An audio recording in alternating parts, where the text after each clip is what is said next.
All right, ladies and gents, today we're using old AI. We're gonna use AI to look up roofing schemes. So in my search bar, I just put in roofing schemes, and this is what it gave to me. So I'm gonna read off to you here. I'm gonna give my professional personal opinion, and you can do with it what you will, but hopefully this saves you. Hopefully you don't get scammed out there by other roofing companies. Okay, roofing schemes often involve storm chasers or contractors offering free inspections. So let's just take that first part. Often involves storm chasers, which yes, I would agree with that, but then no, I wouldn't. So let's just decipher that. So storm chasers, yes, storm chasing guys can offer a bad reputation. Number one is a lot of times they're just moving along with the storm. So if there's a storm here, they move that way, generate the business, and then continue to move. So they really have no home base. And if they do, it's in a completely different state. Also, storms can create chaos, right? So a lot of times when a whole city is hit by a storm, everyone's getting their roof replaced, gutters, siding, etc. So you got a lot of contractors that are busy. You got a lot of door knockers, you got a lot of mailers, you got a lot of cold callers coming in, and where there's chaos, there's confusion. Where there's confusion, some slippity snakes can come in there, and that's where you often get storm chasers coming in, you know, selling these big sweet deals, telling you they can do all this stuff, only to take a 50% deposit and leave, and you never see them again until you're in litigation, and sometimes you don't even get them to litigation. So that's how I can kind of see that. I would say storm chasers, yes, I think there's a lot of now storm chasing is big enough to where you can find guys in the local area that are really good with insurance work, and that's what you want to look for when you're in a storm situation, is roofing companies that not only have a good local reputation, but also know how to navigate through the insurance company process. So those two things to look for when it comes to a storm, to avoid storm chasers at your door. Okay, second part. Or contractors offering free inspections only to create fake damage and then demand upfront payments or push insurance fraud. So, offering free inspections, contractors offering free inspections, I don't necessarily know that it's true. I can see how potentially yes, but I mean, almost New Roofs Inc., we offer free inspections. All of our competition offers free inspections or free estimates. I believe that if I were to charge for them, which I'd like to, because we do a lot of free inspections and roof estimates, we don't get jobs and we have money tied up to do them, right? We order satellite imagery, we have the gas going out there, we have the hours building the estimate, and then the follow-up stuff that goes behind it. So we got hours into each proposal that we get out. Would I like to charge from? Absolutely. But I believe that we wouldn't get as many if we had a $100 fee or $150 fee to create a inspection / estimate for a homeowner. However, I do believe they'd be a lot more qualified, but that's just besides the point.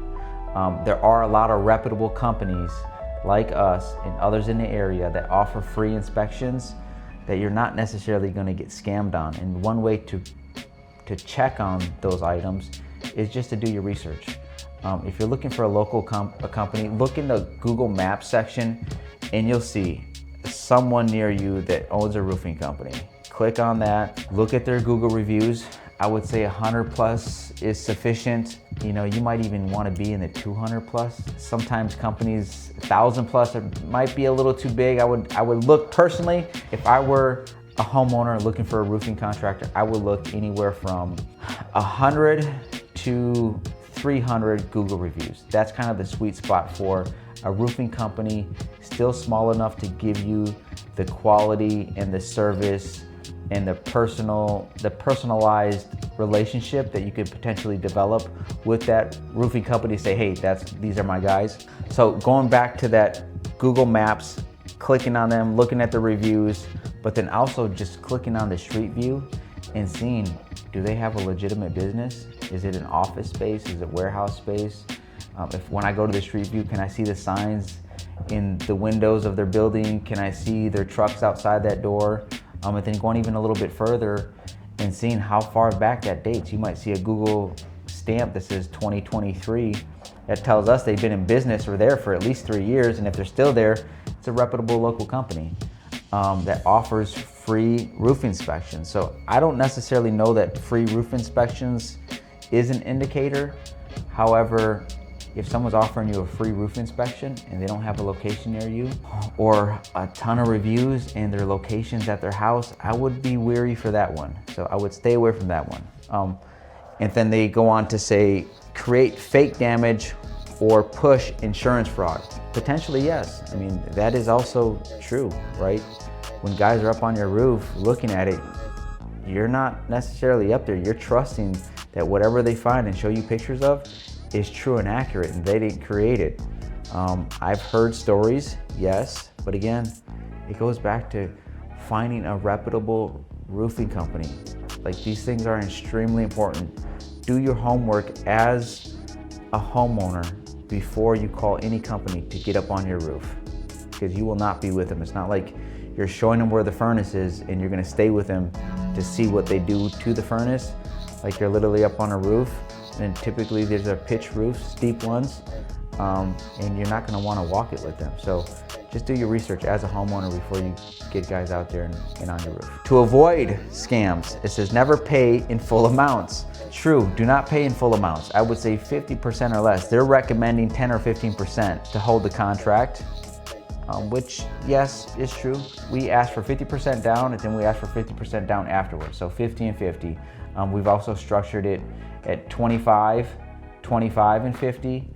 I've seen people structure it 30, 40 and 30. It's really what you feel most comfortable with. Sometimes 10% might be maybe a little too less. I would say 15 for sure probably is negotiable, but I would say these are not out of the question with a local contractor. So if you're concerned about that and you would like to pay 10 or 15% to hold your spot in their schedule, I don't see why that wouldn't be.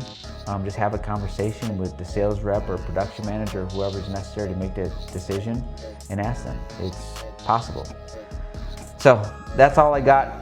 Stay away from snakes in the grass. Keep the grass low. Until next one, see you soon.